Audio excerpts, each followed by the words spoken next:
The boy slowly moved the rope toward the wolf. The next second, it was wrapped around its mouth. Now the wolf couldn't bite anyone. The boy took it away. As night fell, the boy cleaned its wounds by the river. At night, he even rested with the wolf in a cave. The next morning, when the boy woke up, he found the wolf staring at him. But the boy didn't seem to care. He went out to gather herbs, just as he was treating his own wounds. The wolf tore off the rope with its front paws and bared its teeth at him, but the boy slowly approached with water. Even though the wolf couldn't understand him, it still obediently drank the water he offered. What they needed most now was food. But winter was coming. The land became cold and barren. The injured boy couldn't find any food, so he could only survive on insects. This made the wolf very unhappy. But seeing the boy eat the insects, it had no choice but to do the same.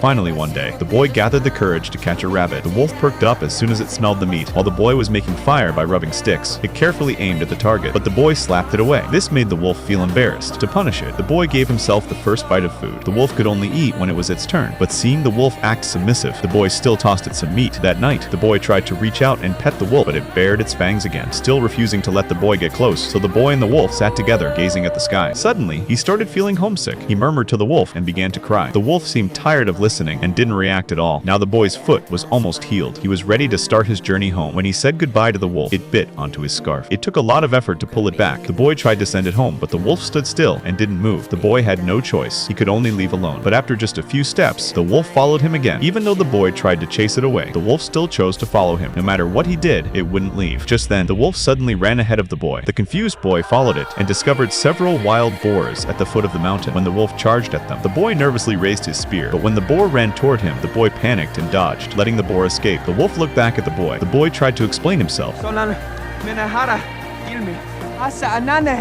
Right at that moment, the wolf seemed to doubt whether it had chosen the wrong master, so it turned and left without looking back. Seeing the wolf ignore him, the boy whistled at it. At that moment, it seemed drawn by some strange instinct. Whenever it heard the whistle, the wolf would come over. Just like in human history, when the first dog was born, the boy named it Alpha. From then on, they hunted together. Alpha was in charge of hunting. The boy was in charge of cooking. Sometimes he would help with the hunt, but most of the time he got in the way. When eating at night, Alpha always looked indifferent, but when it was time to sleep, it would curl up alone beside him and even lick the boy awake in the morning. Day by day, Alpha got dirtier and dirtier, so the boy decided to give it a bath, but his method was rough. The boy just threw Alpha into the water. After the bath, Alpha spotted fish in the river. It waited for the right moment and quickly caught one. From then on, the boy and Alpha survived by relying on each other.